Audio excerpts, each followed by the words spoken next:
Au début, cela ressemblait à rien. Juste une fine bande de sable et de palmiers perdus au milieu du Pacifique. Pas de quai, pas de bâtiment, pas de fumée s'élevant d'un feu, aucun mouvement, aucune raison pour que quelqu'un soit là. À cette altitude, les îles comme celle-ci finissaient par se ressembler. Beige et vert au milieu d'un bleu infini, facile à manquer, facile à oublier. Le lieutenant Riley Beer avait parcouru cette route de patrouille des dizaines de fois, même altitude, même vérification de carburant, même balayage méthodique de l'océan calme en dessous. Le genre de mission que les pilotes apprécient en silence, prévisible, sans incident, tranquille. La routine, c'était la sécurité. La routine signifiait que rien n'avait mal tourné. L'île sous eux, Pickello, était officiellement inhabitée.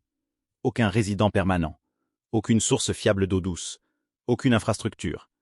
Elle existait surtout comme point de repère sur les cartes de navigation, un endroit où l'on avertissait les pilotes de ne surtout pas tenter d'atterrir. Trop petite, trop isolée, trop impitoyable.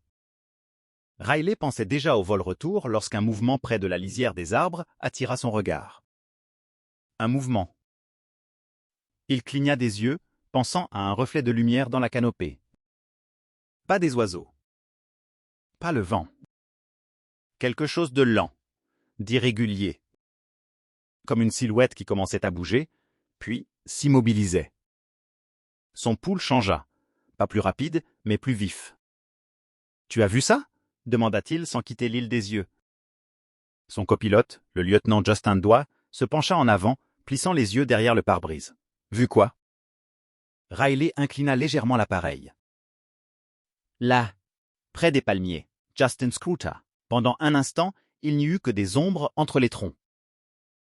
Puis, « Je ne sais pas, ça pourrait être des débris, » murmura-t-il. Riley descended in altitude. L'île grandit sous eux. Les détails s'affinèrent. Le sable n'était pas lisse, il était marqué. Puis les lettres apparurent. De profondes entailles creusées dans la plage, assez larges pour projeter des ombres même vues d'en haut. SOS. Justin expira lentement. Ce n'est pas du bois flotté. Non, répondit Riley, ce ne l'est pas. Ils firent un autre passage, plus lentement. Au début, la plage semblait vide. L'île tentait à nouveau de paraître abandonnée. Puis, un mouvement. Une ombre qui se détachait d'une autre. Puis une deuxième. Riley se pencha en avant, le cœur battant plus fort désormais. Il y a quelque chose de vivant là-dessous. 3 silhouettes sortirent en titubant de la lisière des arbres. Elles ne couraient pas. Elles marchaient à peine. Leurs mouvements étaient saccadés, hésitants, comme si leur corps ne leur obéissait plus complètement. Elles levèrent les bras. Pas haut. Pas vite. Juste assez. Comme si même ce geste coûtait trop d'énergie. Près de l'eau, une petite embarcation était échouée de travers sur le sable. Sa coque était éraflée, la peinture arrachée par endroits. Elle ressemblait moins à un bateau qu'à quelque chose que l'océan avait mâché puis rejeté. Riley prit la radio. Patrouille des gardes-côtes Charlie 7. Contact visuel avec des survivants possibles sur l'île de Pickello. Demande immédiate de secours et d'assistance médicale. Du silence. Il changea de fréquence. Essaya encore. Rien. Justin vérifia le panneau. La radio transmet. Le signal est propre. La mâchoire de Riley se crispa. Alors personne ne nous entend. En bas, l'une des silhouettes s'effondra à genoux. L'estomac de Riley se noua. Mon Dieu, mais Justin regardait ailleurs. Riley, on a un problème. À l'horizon, une ligne sombre se formait au-dessus de l'eau. Lager.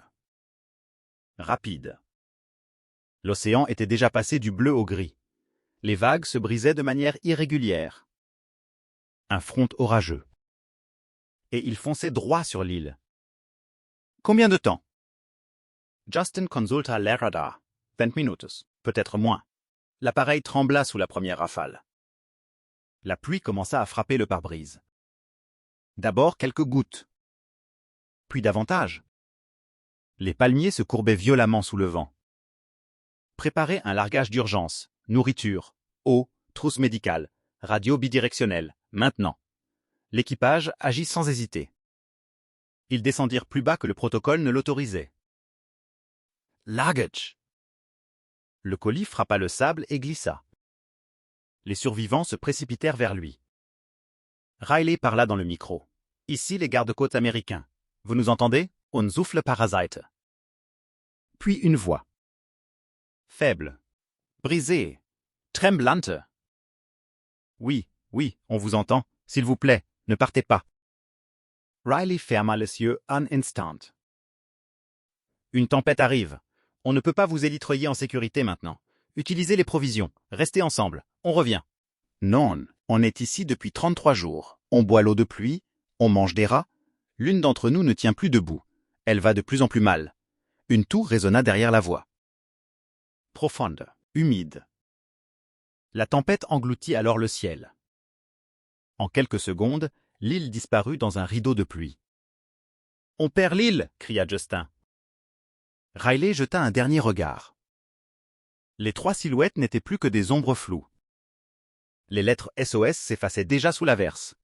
« Restez visibles, on revient, puis plus rien. » Le lendemain à l'aube, ils décollèrent de nouveau. L'île réapparut. Dévastée. Les palmiers todos. Le sable ravagé. Des débris partout. Mais au centre de la plage, un mouvement. « Ils sont là », murmura Justin. Les lettres avaient disparu. Effacées. Mais les survivants étaient toujours là. Plus faibles. Plus fragiles. Déployez le treuil.